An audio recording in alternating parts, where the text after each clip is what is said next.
But this transitions us into our next topic, which is going to be focusing on the rookie quarterback. And we got a couple of comments coming in that are relevant to it. So Swan Song, so if Trey plays and struggles, people will blame Shanahan for not putting him in a position to succeed. I brought this up because when I see the 4 interception game from Zach Wilson, it does occur to me that there is validity to the idea of not ruining a quarterback early on in his career. If you listen to a guy like Bill Polian talking on NFL radio, he's old school, and that's his main point when talking about leaving a rookie on the bench, is the idea that you may get production out of them their first year, you may not, but what you certainly can do is damage them for the remainder of their career and provide them with a lack of confidence.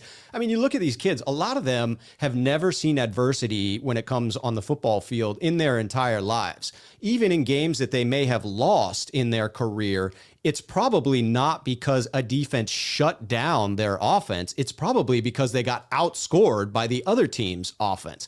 So to have a game where you're completely deflated, where the defense is crushing you and every which way you turn seems to be the wrong way, it certainly feels like something that could permanently damage a quarterback. You look at the Jets' previous quarterback and what happened to him in seeing ghosts. And so to me, this is a valid concern as to making sure that when Trey is put in, he's put in positions to succeed. Yeah, well, Darnold seeing ghosts actually does not surprise me because I believe he had a pressure rate of nearly 40% when the league averages 30%, the highest pressure rate of any quarterback in 2019. I would have seen a lot of ghosts too. That hurts. So that's rough. But yeah, to answer Swan Song's question, I think it just depends on what camp you're in, right? If you've been Team Jimmy this whole time, then your go-to if Lance struggles to be like, see, I told you he wasn't ready. I knew he wasn't ready. If you're Team Lance, you're going to have a split bag there because there's going to be the people that are super stubborn and like, well, look, this is Kyle's fault, right? And then there are going to be people that are, at least the first year, are going to understand that this kid's a rookie. He should have struggles. And, it just comes down to what your expectations are for Trey Lance. If you expect the world from him right away when he does play, then your only answer really is to grasp it at Shanahan being the mess up. But if you understand that he's a rookie and that he's going to struggle early, then you got to chalk it up to that. Yeah. Well, I certainly hope that this comment is right on by Francisco. He's coming in and saying, I think Kyle will shut us up this upcoming game. I hope that that's correct. I hope that there is a very robust Trey Lance package and we've just yet to see it. Because, and it's funny, we talk about Team Jimmy, Team Lance. I like to consider myself right down the middle. I like to see myself as having a nuanced take on it, that I'm old school. I'm conservative like Bill Polian in believing that it was wise to begin the year with Jimmy starting. That was before seeing what Trey could do in preseason. Once I saw what he could do, I revised my statement a little bit and said, well, I still think we should start out with Jimmy, but I won't be surprised if it's early in the season that we make the transition to Lance because he is so special. But I definitely see it as that the most important thing, other than winning a Super Bowl, is not ruining Trey Lance for the future because he is the franchise, because we gave up so much to get him. And therefore, I do think the way in which he's put into the game matters. But what I'm wondering is, how do you see this playing out? I mean, certainly you were in a position where you made the case, and I would argue a fairly compelling case, for starting Trey at the beginning of the year. Now that you've seen the usage through 2 games, how do you see this playing out going forward in the immediate future and looking down the road a little bit? Yeah, I want to be clear. I was probably the loudest in banging that drum that he would start week 1. And I was wrong on that. But, the flip side of that is now I don't have that gut feeling of when it's going to be at this point. And if I say something, it's because I truly mean it. At this point, I don't know when it's going to come. I would assume it would happen at some point this year, but I'm not positive on that. I think it's tough to say because every week I've put the over under at 6.5 snaps for Lance, and I've taken the under. And I just feel like once Jimmy made this team, was on this team, unless Lance showed something spectacular, you can't not start Jimmy. It's a different situation. Like whatever Chicago's doing, I don't know what the hell that was. You had two quarterbacks that were new to the team. Fields absolutely should have started, Yeah. period, point blank. You look at what New England did with Mac Jones and Cam Newton.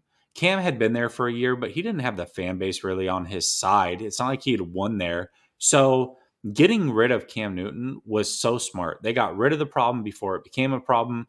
They said, we're going to go with the rookie. We do not need a veteran peering over his shoulder. The last thing we need is the crowd chanting for Cam if Mac's throwing 3 picks in a game. So we're Right. just going to get rid of the problem. Cam should be a backup quarterback in this league, but people don't want that. They don't want that issue, right? And when I say issue, it's not a Cam issue. It's just he's a decent enough quarterback that he could be a starter for some teams. And if your starter is struggling, people are going to call his name. And so once the 49ers decided that that was not something they were willing to do in the offseason, it's really hard to let the incumbent starter just not play and not be the starter because you said it. Once you ring that bell, you cannot unring it. And you can do this game with Jimmy where you mix in Trey for a little bit and he's in and out of the game if that's what you decide to do. You can't do that game with Trey. Once Trey starts, Jimmy's not coming in for a series or a couple plays. It's just the Trey show.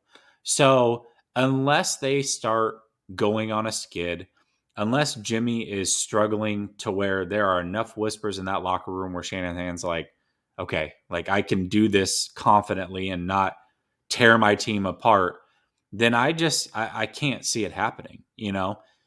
And I can't look at a point in the schedule and say, yeah, this is it. This is when they're going to lose 2 or 3 straight. I don't know. I don't know when that's going to happen or if it's going to happen. So do you think that the impetus it will take to switch over will be twofold? It will need to be both Jimmy playing poorly and the 49ers losing a couple of games in short duration of each other, meaning that they drop 3 out of 4 or 2 out of 3. Yeah, I would have to say that would be the case for sure. Yeah, it sure seems like that's the direction that we're going, because if you're not going to insert Trey into a game like the one we just faced, then it truly shows Kyle Shanahan's belief around just how careful he needs to be in going back and forth. I like what you said around the sort of plan B option. And that was always my take going into the season of why you would start Jimmy. You start Jimmy because if you start Jimmy and things go poorly, you have a plan B. You can always go back to Trey. It gets much uglier the other way around because you've now essentially already gone to plan B once you've pulled Jimmy. And now going back from Trey to Jimmy, you've ruined Jimmy's confidence. Now you're going to hurt Trey's confidence in pulling him out. So I agree with you wholeheartedly there that Kyle's sort of stuck in a rough spot when they weren't able to move Garoppolo from the team in its entirety.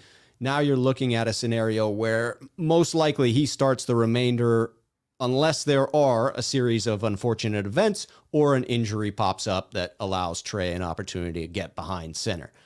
So do you think that there is any validity when you look at a game where Trey didn't have any snaps? It just perplexes me, dude. It's just like I was getting wrapped around the idea of this 2-quarterback system and how exciting it might be, and that Kyle being a dynamic play caller who really has a great feel for the way the game plays out could get into a good groove of going back and forth, and it looked very exciting.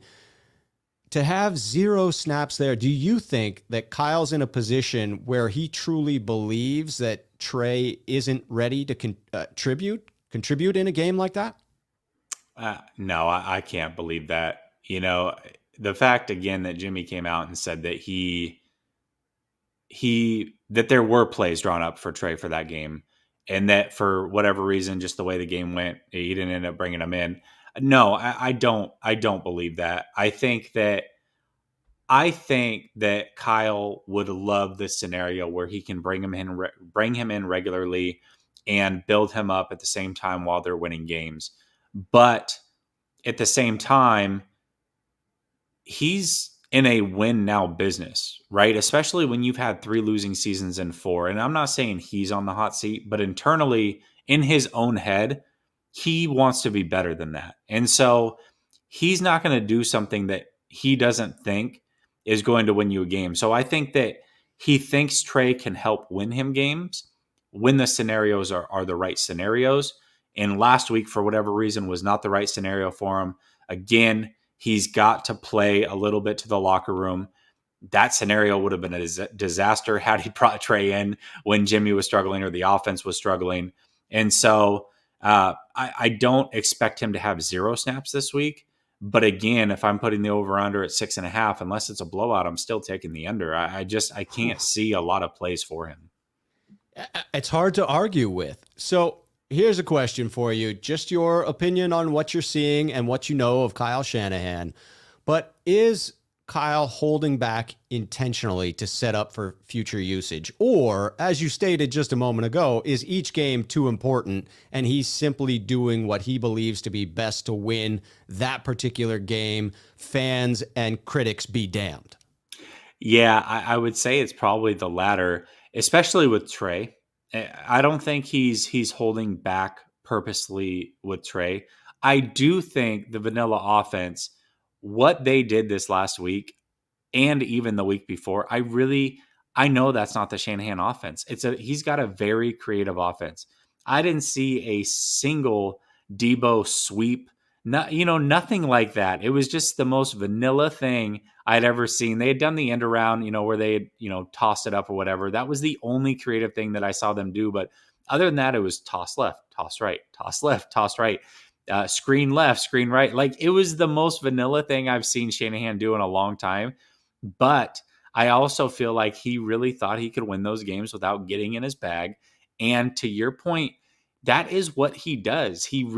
Not only has he been setting up things in the first 2 weeks, he was setting up things mid-season last season to use in week 4 this year. That's just the coach he is. It's So wild. with Trey, I don't believe that is the case.